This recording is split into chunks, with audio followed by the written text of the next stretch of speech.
Mas eu acho que é essa a ideia do World Protein Project, que quando eles foram fazendo isso, que é um pouco do que a Luciana falou, que assim, a ideia era que a gente precisa fazer isso crescer. Então, a gente tem produtos no mercado já de carne vegetal, só que eles são um pouco mais caros do que os produtos de carne de proveniente de abate, né, da carne convencional.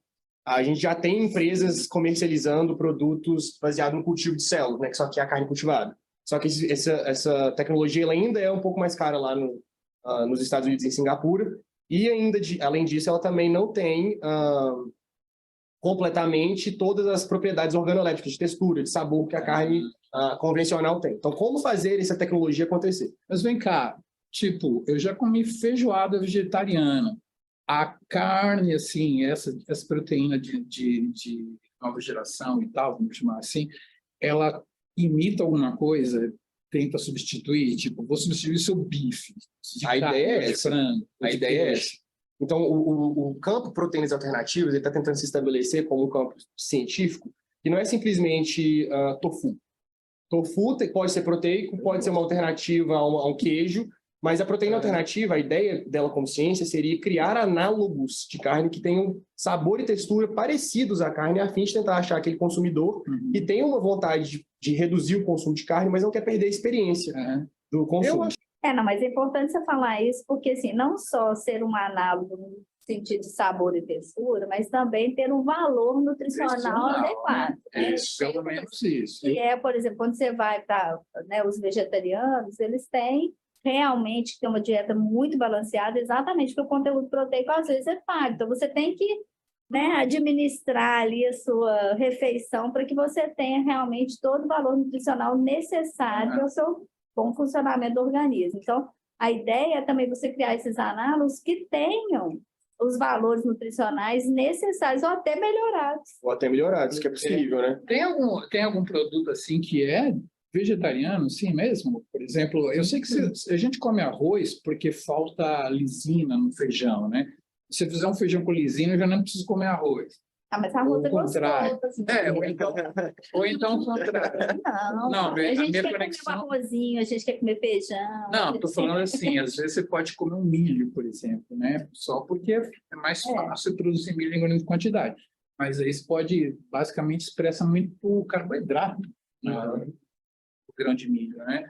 Mas você pode colar algumas tecnologias para colocar mais proteína no grão do milho, alguma coisa assim. Estou perguntando se tem alguma vertente que escapa das carnes como análogos, assim, e pensando Você fala, por exemplo, esse produto couve que tenha todos os aminoácidos. É possível, mas por que um consumidor de couve convencional talvez comeria essa couve não convencional? A couve foi um mau exemplo porque ela tem... ou milho. Eu não sei a composição. Milho não tem tanto, não. Você precisaria enriquecer de proteína, ter um tomate. Mas eu acho que, assim, o X da questão, que é o cerne de tudo, está em torno do que as pessoas estão preocupadas, que os consumidores estão preocupados, consequentemente, o mercado está preocupado também nas mudanças climáticas e em todos os impactos ambientais que carne convencional, sobretudo de pecuária extensiva, pode causar. Então, nesse aspecto, tentar trazer um substituto que consiga tem um valor nutricional, tem a textura, tem a experiência da carne como experiência cultural, mas, simultaneamente, tem uma preocupação com o meio ambiente, está em voga. Sobretudo porque em 2050, que é menos de 30 anos aqui, a gente vai ser 10 bilhões de pessoas. E a gente não tem mais terra agricultável. Então, é por isso que gigantes do agronegócio brasileiro, que parece que seriam diametralmente contra essa nova tecnologia, elas estão investindo nessa tecnologia porque elas sabem que pode ser um mercado crescente alternativo à produção que já fornece lucro para elas hoje. Então, é por isso que a JBS, a BRF estão investindo pesado nisso. Eu vi que você precisa produzir também muito alimento para o próprio gado. Também. Exato, para toda a cadeia produtiva isso. Como é que é esse negócio? Você gasta... Eu não sei. Plantações. Não sei números, mas... Você produz um monte de grão, quase 70%, certamente mais 50% da produção atual de milho vai para alimentar animal e não a gente, por exemplo. Água também, né? O tanto de água para o próprio animal e para a própria plantação que você cultiva para poder alimentar o animal. Então, assim, realmente os impactos são enormes, né? E, assim, pode até ser que um dia substitua, mas assim, o objetivo, inclusive, não é substituir completamente, mas é que você tenha aporte complementar para que as pessoas tenham possibilidade de ter o aporte proteico necessário sem consumir tanto do ambiente. E principalmente animal que está caro para o planeta produzir, né? Em grande quantidade. E para quem não quer ver o sofrimento animal também. As pessoas estão preocupadas com o bem-estar também. Então, tudo isso, a gente tem um mercado crescente, e as empresas estão vendo ali uma janela para poder investir, para ter uma tecnologia nova ainda. Certo. E como é que entra a ciência nesse negócio aí? O que está acontecendo no campo científico aqui? Quer contar, Júlia, nossa pós-doc? Como o Jorge comentou, tem 3 grandes vertentes sendo desenvolvidas e estudadas, né? São produtos de metabolismo de fungos, carne cultivada, que é o que a gente trabalha no laboratório hoje em dia, e produtos feitos de planta. Então, no laboratório hoje a gente tem buscado fazer um produto híbrido. Então, a gente busca ali, na maioria das vezes, um scaffold, um andaime, uma estrutura à base de planta, e a gente coloca as células de origem animal. A gente retira por uma biópsia, por exemplo, a gente não precisaria abater o animal. Então, a gente pega um pedacinho de tecido, faz as células proliferarem, e a gente colocaria nessa matriz, assim. Para a célula migrar, e a gente tem um produto de extensão. Você trabalha o formato formato da matriz ou formato meio quadradão ali, assim?